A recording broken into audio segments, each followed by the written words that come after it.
Il s'agit d'une expérience historique, l'expérience de Rutherford qui date de 1910. L'expérience a permis de révéler l'existence du noyau atomique. Nous avons dans cette expérience une tige verticale, au sommet de laquelle il y a une source radioactive qui émet des particules alpha. Ensuite, on a deux détecteurs, D1 et D2.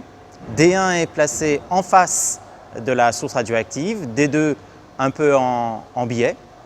Et on voit qu'en ce moment, le détecteur D1 reçoit plein de particules alpha toutes les secondes. D2 n'en reçoit presque pas, compte tenu de sa position. Ensuite, on va interposer sur le trajet de ces particules alpha une feuille en or extrêmement fine. Et on va constater que la plupart de ces particules alpha traversent la feuille, atteignent D1, comme si de rien n'était, comme si elles ne rencontraient aucun obstacle, que de temps en temps, certaines de ces particules sont déviées et atteignent le détecteur D2.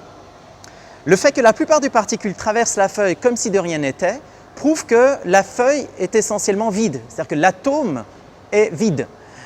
Le fait que rarement certaines de ces particules alpha soient déviées par la feuille prouve que l'atome possède une petite région, très petite, capable de dévier ces particules alpha, c'est le noyau atomique.